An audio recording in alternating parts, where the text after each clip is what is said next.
দর্শক, আবহাওয়ার খবর জানতে আমরা সরাসরি চলে যাচ্ছি আমাদের সহকর্মী তাওয়াক্কুল রহমানের কাছে। তাওয়াক্কুল, আজকের আবহাওয়ার সর্বশেষ খবর কি? কেমন দেখতে পাচ্ছেন আজকের আবহাওয়া? শিয়া বাটার ও ভিটামিন ই সমৃদ্ধ লিলি বিউটি সোপ, তারুণ্যময় উজ্জ্বল ত্বকের জন্য।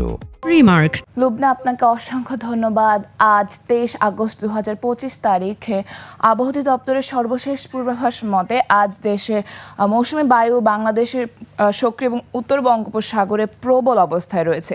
সেই সঙ্গে আগামী 25 আগস্ট 2025 তারিখে একটি লঘুচাপ সৃষ্টি হতে পারে উত্তর পশ্চিম বঙ্গোপসাগরে এবং তার আশেপাশের এলাকায়, যার ফলে দেশের বৃষ্টি প্রভাবিত হতে পারে। এবং আমরা দেখে নিচ্ছি দেশের 8টি বিভাগের মধ্যে ঢাকা, খুলনা, বরিশাল ও চট্টগ্রাম বিভাগের অধিকাংশ জায়গায় এবং রংপুর, ময়মনসিংহ, সিলেট ও রাজশাহী বিভাগের অনেক জায়গায় অস্থায়ীভাবে দমকা হাওয়া সহ হালকা থেকে মাঝারি ধরনের বৃষ্টি বা বজ্রসহ বৃষ্টিপাত হতে পারে।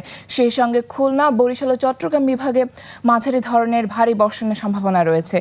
দিনের তাপমাত্রা এবং রাতে তাপমাত্রা প্রায় অপরিবর্তিত থাকতে পারে। এবং রাজধানী ঢাকায় দেখে নিচ্ছি দক্ষিণ ও দক্ষিণ পূর্ব দিক থেকে প্রতি ঘন্টায় 10 থেকে 15 কিলোমিটার বেগে বাতাস বইছে এবং সকাল 6টা অনুযায়ী ঢাকায় আপেক্ষিক আর্দ্রতা ছিল 88%।